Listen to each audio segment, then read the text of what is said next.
नमस्कार, स्वागत है आपका। आप देख रहे हैं कल की तैयारी। मैं हूं आपके साथ प्रशांत पांडे। एक ऐसा शो जहां पर हम आज के बाजार का पूरा ब्यौरा, हर जानकारी, हर डिटेल आपके सामने रखते हैं और इसके आधार पर कल के बाजार में आखिर इंडेक्स की रणनीति कैसी रखनी है और किन सेक्टर पर निगाह रखनी है, ये भी आपके सामने एक्सपर्ट के जरिए हम पूरी तरह स्पष्ट रूप से रखते हैं। तो इस शो में एक हिस्सा आपके सवालों का भी होता है, वो सवाल जो कि आप हमें सोशल मीडिया और यूट्यूब के जरिए भेजते हैं। तो तरीका बेहद आसान है। ट्विटर यानी एक्स और इसके साथ ही फेसबुक पर आप अपने सवाल हम तक भेज सकते हैं। टॉप पर एक नंबर फ्लैश होता रहेगा, वहां पर व्हाट्सएप करके भी आप अपने सवाल हम तक पहुंचा सकते हैं। और सबसे आसान तरीका, यूट्यूब पर कॉमेंट कीजिए, हम उन सवालों में से आपके सवालों को शामिल करते हैं। लेकिन यूट्यूब पर जो कमेंट बॉक्स में आप सवाल भेजेंगे, याद रखिए जब भी आप अपने सवाल भेजिए, अपना और अपने शहर का नाम जरूर लिखिए और नजरिया जरूर बताइए और शेयर की संख्या जरूर लिखिए। आप कोई भी डिटेल इसमें से मिस करेंगे तो हमारी मजबूरी हो जाती है कि हम उन सवालों को शामिल नहीं कर पाते हैं। तो इसलिए अपना नाम स्पष्ट लिखिए, अपना नजरिया बताइए, स्टॉक का नाम बताइए, कितने शेयरों की संख्या है और किस भाव पे लिया, ये पूरी जानकारी स्पष्ट रूप से आपको देनी होगी। लेकिन कल की तैयारी में हम कल पूछे गए, यानी पिछले जो शो है उसमें पूछे गए सवालों के जवाब आज देंगे। तो आज जो सवाल पूछेंगे आप, उसका जवाब कल के शो में आपको जानने को मिलेगा। चलिए, तो ये है वो तौर तरीके जिसके जरिए आप अपना सवाल हम तक पहुंचा सकते हैं। अब चर्चा में शामिल करते हैं अपने साथ दो बेहद खास एक्सपर्ट को। मार्केट के दिग्गज एक्सपर्ट हमारे साथ हैं। मोतीलाल ओसवाल की स्नेहा पोद्दार जी हमारे साथ हैं। स्नेहा, बहुत बहुत स्वागत। और हमारे साथ जेएम फाइनेंशियल के तेजस शाह भी जुड़ चुके हैं। तेजस जी, आपका भी बहुत बहुत स्वागत। इससे पहले मैं एक्सपर्ट का रुख करूं, जरा बाजार पर एक नजर डाल लेते हैं। तो आप देखिए, निफ्टी में लगातार छठा दिन है जब तेजी का मोमेंटम कायम है और 41 अंकों की यहां पर तेजी साफ तौर पर देखने को मिली है।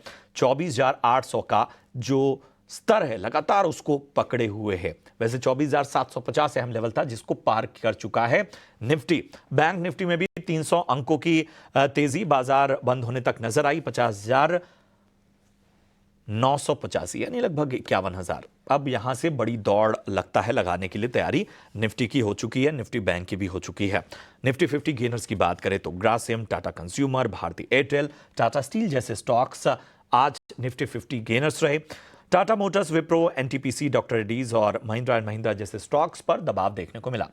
फटाक से आपके सामने एडवांस डिक्लाइन रेशियो लेकर आते हैं। 1590 शेयर ऐसे रहे जो कि बाजार बंद होने तक हरे निशान में कारोबार करते हुए नजर आए। वहीं 934 शेयर, एडवांस डिक्लाइन रेशियो की बात करें तो 934 शेयर ऐसे रहे जो कि दबाव नजर आया इन पर। अब बात करते हैं आज के बाजार की। तो एफएमसीजी स्टॉक्स अच्छे खासे चले आज। इसके अलावा जो ब्रोकरेज की रिपोर्ट थी उसकी वजह से इंडिगो में भी एक्शन नजर आया। फर्टिलाइजर शेयरों, केमिकल स्पेस में रौनक देखने को मिली। फंड जुटाने की खबर से इरेडा का जो स्टॉक था वो भी अच्छा चला। तो ये वो तमाम तेजी का मोमेंटम आपने देखा। राणे ग्रुप के तमाम शेयरों में तेजी देखने को मिली। राणे मद्रास में भी जबरदस्त तेजी थी, हालांकि ऊपरी स्तरों से थोड़ा हल्का भी हुआ राणे मद्रास, लेकिन यह बुरा भरपूर एक्शन नजर आया। चलिए, अब अपने एक्सपर्ट की ओर चलते हैं। तेजस, मैं आपके पास आना चाहूंगा। चाहे निफ्टी हो चाहे बैंक निफ्टी हो, इन दोनों ने उन लेवल्स को अब तोड़ दिया है जहां से अब थोड़ा ऑप्टिमिस्टिक होना होगा। बड़े उछाल की कहीं ना कहीं उम्मीद इन्वेस्टर्स को, मार्केट के तमाम दिग्गज एक्सपर्ट्स को, सभी को है। क्या नजर आ रहा है कल जब बाजार ओपन होंगे? क्योंकि कोई ऐसी बात या कोई ऐसी खबर फिलहाल नजर नहीं आ रही। हालांकि हम जान रहे हैं कि ग्लोबली चाहे जैक्सन होल की मिनट्स हों या फिर फेड की कमेंट्री हो, हमारे यहाँ के बहुत सारे अहम लेवल्स और तमाम कमेंट्रीज हैं जिस पर निगाह रहेगी। इन सब पर निगाह होने के बावजूद यहाँ से भी जो संकेत हैं वो काफी हद तक पॉजिटिव है। मतलब पॉजिटिव संकेत का जो पलड़ा है वो भारी है। तो फिलहाल बाजार में क्या उम्मीद की जाए, खासतौर पे बैंक निफ्टी में? सही बताया आपने। निफ्टी लगातार एक हायर हाई बना रहा है। एवरीडे के हिसाब से अगर पिछले हम 4-5 दिन से देखेंगे तो निफ्टी जब से इसने लास्ट फ्राइडे को ब्रेकआउट दिया था 24,400 के ऊपर, हम एवरीडे देख रहे हैं कि निफ्टी एक नया हायर हाई बना रहा है कंपेयर टू बैंक निफ्टी। और हमें लग रहा है कि ये जो निफ्टी है अभी आने वाले दिनों में और आउट परफॉर्मेंस दिखाएगा। एक 24,850 का एक माइनर रेजिस्टेंस है, अगर वो सरपास करता है तो हम एक न्यू लाइफ टाइम हाई भी देख सकते हैं जो अभी रिसेंटली बना था 25,078 का। बैंक निफ्टी का स्ट्रक्चर रिलेटिवली थोड़ा वीक है। बैंक निफ्टी पिछले 3-4 दिनों से 51,000 के करीबन रेजिस्ट कर रहा है, तो कल एक अहम दिन रहेगा। अगर ये बैंक निफ्टी 51,000 के ऊपर क्लोज देता है तो हम एक अच्छी खासी रैली देख सकते हैं बैंक निफ्टी में। क्योंकि अगर देखें पिछले आप 8-10 दिन से बैंक निफ्टी एक ब्रॉड रेंज में ट्रेड कर रहा है। 49,700 का एक सपोर्ट है और 51,000 51,100 का एक अहम रेजिस्टेंस है।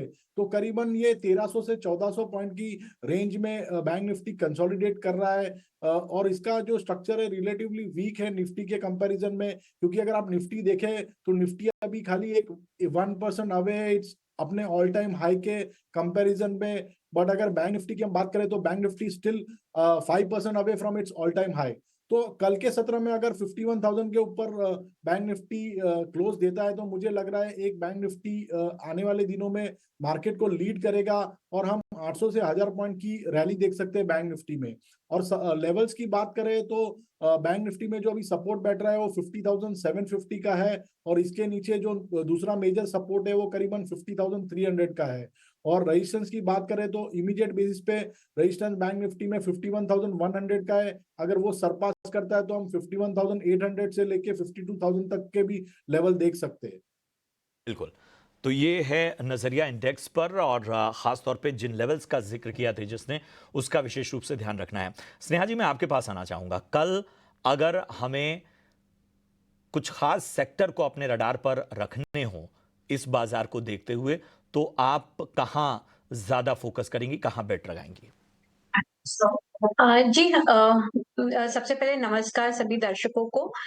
तो सबसे पहले हमारी फोकस एक तो एफएमसीजी सेक्टर पे है, बिकॉज अभी मार्केट थोड़ी मैंने कल जैक्सन होल एक सबसे बड़ा इवेंट है यूएस का, जहाँ पे जो फेड के जो पोवल है उनकी स्पीच एक बहुत महत्वपूर्ण भूमिका निभाएगी। तो मार्केट कल काफी कॉशियसली ट्रेड करेगा, ग्लोबल मार्केट्स भी और अपना डोमेस्टिक मार्केट भी। तो उसको अगर ध्यान रखते हैं अपने, तो डिफेंसिव सेक्टर्स जैसे कि एफएमसीजी, फार्मा, इन पे नजर होनी चाहिए। यहाँ पे हमें एक सेफ्टी नजर आती है, एंड उस पॉइंट ऑफ व्यू से ये सेक्टर्स कल रडार पे रहने चाहिए। सेक्टर्स की भी बात हो गई, इंडेक्स की भी बात हो गई। चलिए अब बिना देरी के आपके सवालों को शामिल करते हैं। पहला सवाल प्रियांक गांधी का हमारे पास आया है गुजरात से, और इनका सवाल है आईआरबी इंफ्रा पे 67 रुपए की इनकी बाइंग है। 200 शेयर इनके पास इस वक्त मौजूद हैं। बताएं तेजस, क्या करना चाहिए आईआरबी इंफ्रा पे? देखो आईआरबी इंफ्रा का जो स्टॉक है अभी थोड़ा करेक्शन मोड में है, बट अगर इनका नजरिया लंबी अवधि का है तो स्टॉक में कोई खराबी नहीं है। अगर ट्रेडिंग के हिसाब से लिया है तो मेरे हिसाब से एक 63 रुपीज का स्टॉप लॉस लगाना चाहिए और होल्ड करना चाहिए। ऊपर में मुझे लग रहा है ये स्टॉक इमीडिएट बेसिस पे 68 और 70 तक के लक्ष्य के लिए होल्ड कर सकते हैं विद स्टॉप लॉस बिलो 63। तो थोड़ा लॉन्ग टर्म का आपको नजरिया रखना है, अगर शॉर्ट टर्म का है तो आपको स्टॉप लॉस का विशेष रूप से ध्यान रखना है। रतन हंसराज साहब का सवाल लेते हैं, चित्तौड़गढ़ राजस्थान से इन्होंने अपना सवाल भेजा है।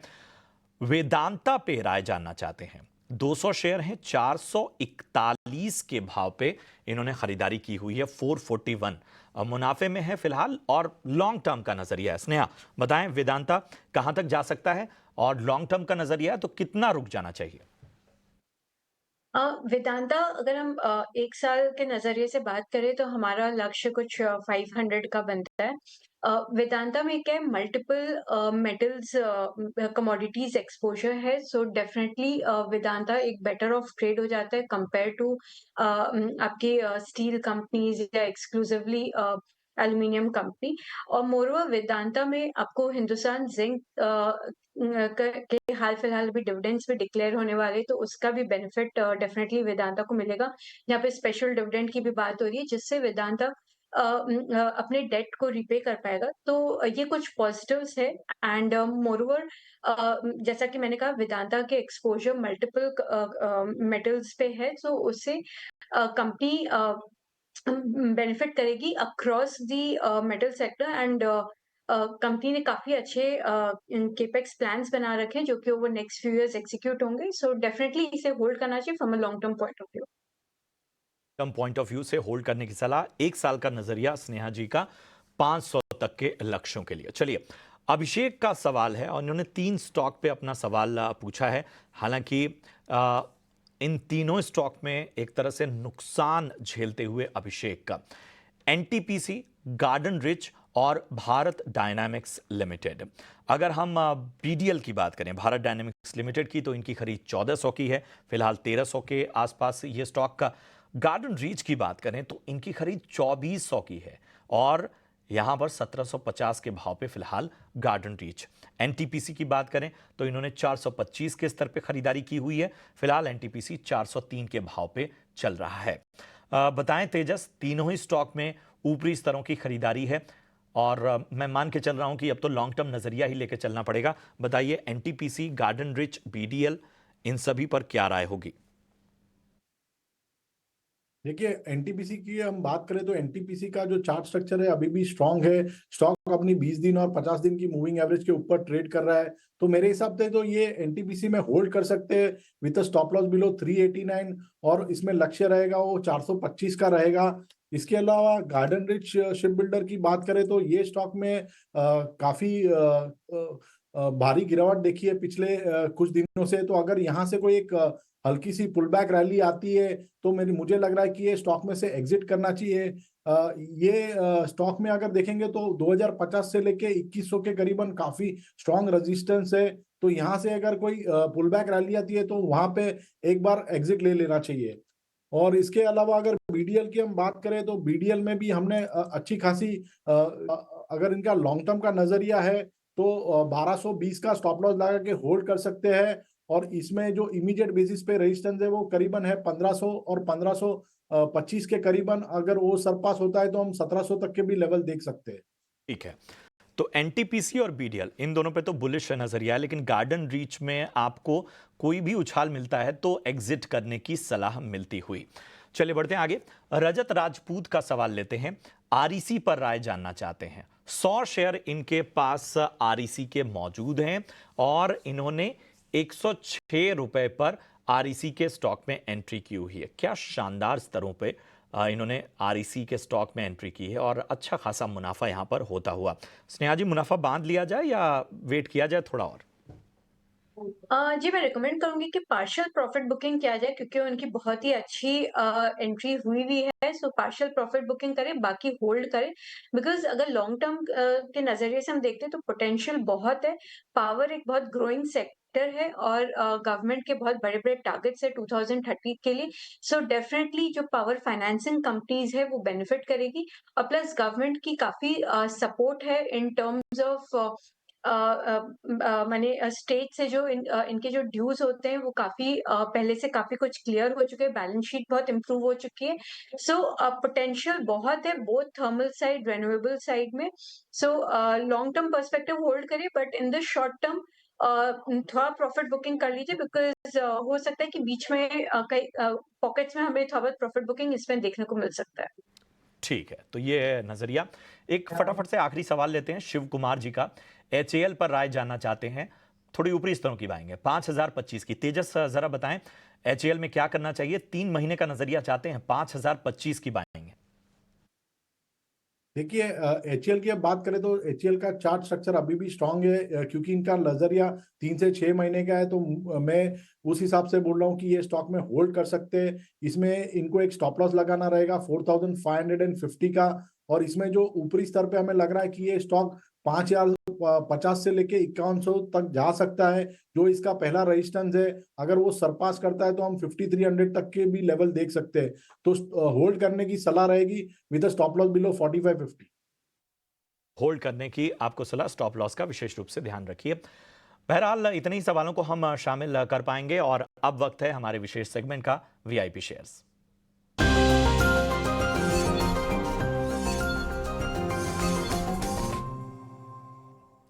स्नेहा जी, सबसे पहले मैं आपके पास आना चाहूंगा, बताइए वीआईपी शेयर्स के तौर पर आपकी पसंद आज क्या है? जी, मेरी पहली पिक है हिंदुस्तान यूनिलीवर। हमने देखा था क्वार्टर वन में इनके वॉल्यूम्स काफी रिकवर हो गए थे। वॉल्यूम्स 4% ग्रो किए थे और ग्रॉस मार्जिन्स भी इनकी एक्सपैंड होनी चालू हो गई थी। अभी मॉनसून इस बार काफी अच्छी हमें देखने मिली है, सो होप्स आर हाई कि रूरल डिमांड रिकवरी भी होनी चालू हो जाएगी। In fact green shoots are visible. तो आगे आने वाले क्वार्टर्स में हम अच्छे रिजल्ट्स की एक्सपेक्टेशन रख सकते हैं और उसी पॉइंट ऑफ व्यू से एचयूएल हमारा फर्स्ट पिक है विद टारगेट प्राइस ऑफ 3250। मेरी दूसरी पिक आज की रहेगी जुबिलेंट फूडवर्क। सो आज भी हमने देखा कि इसमें थोड़ी बहुत मोमेंटम हमें दिखाई दी है। सो बेसिकली जुबिलेंट ने जो एक एक्शन लिया था जहाँ पे कि उन्होंने बेसिकली डिलीवरी चार्जेस को वेव ऑफ कर दिया था, तो काफी कुछ इनकी जो डिलीवरी डिमांड की जो सेगमेंट है वो सेगमेंट काफी आउट परफॉर्म की Q1 में। ये काफी हद तक विजिबल था और इनके जो सेम स्टोर सेल्स ग्रोथ है वो भी for the after 6-7 quarters of under performance positive turn out हुआ था। सो ये एक पॉजिटिव ग्रीन शूट्स हमें देखने को मिला था। तो जुबिलेंट में हमें एक साइंस ऑफ रिकवरी दिखाई दे रही जो कि बाकी QSR स्पेस में अभी विजिबल नहीं है और उसको नजर में रखते हुए हम इसे रिकमेंड करेंगे with a target price of 740। ठीक है, फटाफट से, समय कम है। तेजस, आप बताएं आपकी पसंद क्या है?